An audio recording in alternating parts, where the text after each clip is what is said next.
vehicles, including tanks, entering Ukraine. The invasion, the attack that Russia promised would never happen, has now started. The country is being attacked from all directions. Hello everyone, welcome back to my channel.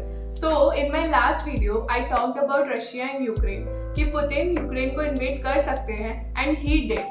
Putin को ना sanction का डर है ना war का डर है and he declare 2 new countries there and he didn't stop there. तो ऐसा भी क्या हो गया जो पुतिन को वॉर स्टार्ट करनी ही पड़ गई. So let's take a example here. आपका कोई पड़ोसी आपके एनिमी के साथ मिलके आप पर अटैक करना चाहता है. Then what will you do? तो अगर आप इराक, लीबिया, सर्बिया, सीरिया और अफगानिस्तान की तरह कमजोर हैं तो आप या तो भाग जाएंगे या फिर सरेंडर कर देंगे.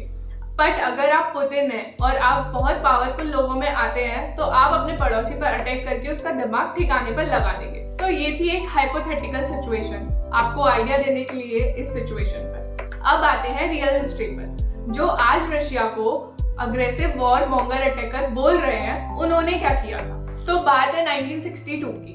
क्यूबा जो कि अमेरिका के साउथ में पड़ता है, वो सिविल वॉर होने के बाद आजाद हुआ. वहां के प्रेसिडेंट फिडेल कैस्ट्रो जो कि अमेरिका को बिल्कुल पसंद नहीं करते, उन्होंने क्यूबा को एक कम्युनिस्ट कंट्री बनाया just like Russia and China. तो इट्स ऑब्वियस कि रशिया और क्यूबा के रिलेशंस अच्छे थे. उस टाइम पर अमेरिका ने अपने कुछ न्यूक्लियर मिसाइल्स को टर्की में डिप्लॉय कर रखा था under NATO to threaten Russia.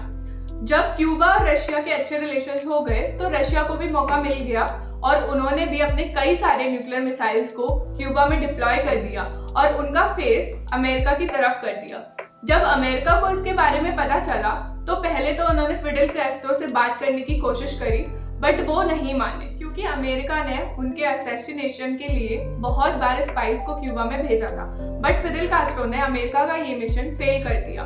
फिर जब अमेरिका ने रशिया से बात की तो रशिया ने ये पॉइंट उठाया कि आपके भी न्यूक्लियर मिसाइल्स टर्की में डिप्लॉय हैं. और जब कहीं से भी बात नहीं बनी तो अमेरिका ने क्यूबा को इन्वेड करने का प्लान बनाया और सिचुएशन इतनी खराब हो गई थी कि न्यूक्लियर वॉर होने ही वाली थी और हो भी जाती अगर रशिया बीच में ये ना बोले कि आप टर्की से अपनी न्यूक्लियर मिसाइल्स हटा लीजिए और हम क्यूबा से अपनी न्यूक्लियर मिसाइल्स हटा लेंगे. फिर दोनों कंट्रीज ने अपने अपने न्यूक्लियर मिसाइल्स को हटा लिया और एक न्यूक्लियर वॉर होने से बच गया. तो जो आज अमेरिका रशिया को अग्रेसिव और रोग नेशन बोल रहा है, एक टाइम पे वो अमेरिका अपनी सेफ्टी के लिए एक कंट्री को इन्वेड करने तक को रेडी था और सिचुएशन इतनी खराब हो गई थी कि न्यूक्लियर वॉर स्टार्ट होने वाली थी. तो इस क्राइसिस को क्यूबन मिसाइल क्राइसिस बोला जाता है. इसी तरह अमेरिका ने अपनी सो कॉल्ड सेफ्टी के लिए इराक, अफगानिस्तान, सीरिया, लीबिया इन जैसी कंट्रीज को इन्वेड कर रखा है. इस बात पर आते हैं कि रशिया जैसी पावरफुल और इतनी बड़ी कंट्री को यूक्रेन जैसी छोटी सी कंट्री से क्या सेफ्टी कंसर्न हो सकते हैं. 1991 में जब यूएसएसआर का ब्रेकडाउन हुआ और रशिया बना और जो भी डिफरेंट कंट्रीज बनी, तो रशिया ने ये बोला कि जो भी यूएसएसआर से ब्रेकडाउन होकर कंट्रीज बन रही हैं ये नेटो को ज्वाइन नहीं करेंगी. और अमेरिका ने इस बात का प्रॉमिस किया था कि ठीक है ये कंट्रीज नेटो को ज्वाइन नहीं करेंगी. बट नेटो एक्सपेंड करता रहा और रशिया की तरफ बढ़ता रहा. और आपको जान के हैरानी होगी कि 1997 में यूएस के करंट प्रेसिडेंट जो बाइडेन ने खुद बोला था कि रशिया तब तक कुछ नहीं करेगा जब तक नेटो उसके घर तक नहीं पहुंच जाएगा. और ये बात पता होते हुए भी अमेरिका ने यही किया, नेटो को रशिया के घर तक ले आए. नाउ क्वेश्चन इज कि रशिया को नेटो से इतना खतरा क्यों है? नेटो को बेसिकली बनाया ही गया था रशिया को रोकने के लिए. नेटो का पार्ट 30 कंट्रीज है और अगर कोई भी कंट्री इन 30 कंट्रीज में से किसी पर भी अटैक करती है तो माना जाता है कि 30 की 30 कंट्रीज पर अटैक हुआ है. नेटो का पार्ट सारी पावरफुल कंट्रीज हैं जैसे कि अमेरिका, फ्रांस, जर्मनी और भी काफी सारी. और ये कंट्रीज एक दूसरे का एयर, स्पेस, वाटर और लैंड यूज कर सकते हैं फॉर वेरियस मिलिट्री पर्पसेस. तो अगर यूक्रेन नेटो का पार्ट बन जाता तो अमेरिका अपने न्यूक्लियर मिसाइल्स को यूक्रेन में डिप्लॉय कर सकता था. तो रशिया अपने पड़ोसी से डर जाएगा या उस पर अटैक करेगा. आज यूक्रेन के साथ पूरा वर्ल्ड है, पूरा वेस्टर्न मीडिया यूक्रेन के साथ खड़ा है. यूक्रेन को एक महान देश बताया जा रहा है और प्रेसिडेंट जेलेंस्की को super hero. But on the other hand Ukraine one of the most corrupt countries में से एक है जो कि 9th रैंक पर आता है. प्रेसिडेंट जेलेंस्की के ऊपर बहुत सारे करप्शन चार्जेस भी लगे हुए हैं. लिटरली यूक्रेन में लोगों को नंगा करके पीटा जाता रहा है. पर ये एक अलग बात है. करप्ट लोग भी अपनी कंट्री से प्यार करते हैं, प्रेसिडेंट ज़ेलेंस्की भी अपनी कंट्री से प्यार करते हैं, तभी तो उन्होंने अमेरिका और नेटो के कहने पर रशिया से वॉर स्टार्ट कर दी। जब एक वॉर होती है तो सोल्जर्स का काम होता है लड़ने का, और अगर डेस्परेट टाइम्स पे सिविलियंस लड़ते भी हैं तो it's obvious that they are risking their lives. अगर देखा जाए तो आज के टाइम पे रशिया से लड़ने का किसी भी कंट्री में करेज नहीं है, तो यूक्रेन में ये करेज कहाँ से आया?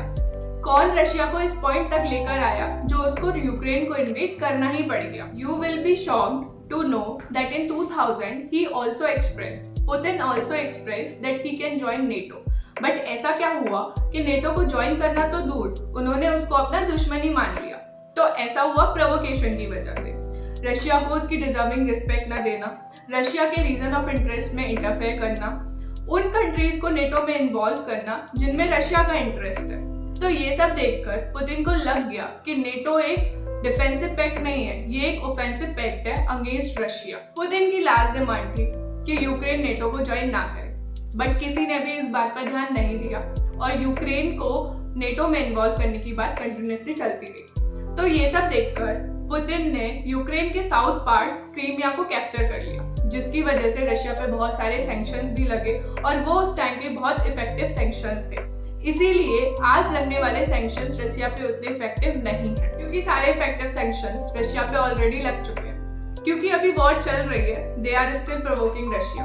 America is trying its best to economically destroy Russia so that Putin can stop. As of recent news, Russia has found some labs that are preparing biological weapon in Ukraine, and they have also found some documents related to it. So, America is trying its best to stop Russia in Ukraine. As of now, Western countries are still provoking Russia to take some further violent steps, like banning oil imports, removing Russia from SWIFT transaction system, and backing out of all the Western tech giant companies like Apple, Google, Samsung. McDonald's and other companies also backed out from Russia. From all these facts, you all can understand that why Putin invaded Ukraine and why he is still continuing this war. This war will end in a very nasty way for Ukraine. If you find this video beneficial for yourself, then like, share and subscribe the channel.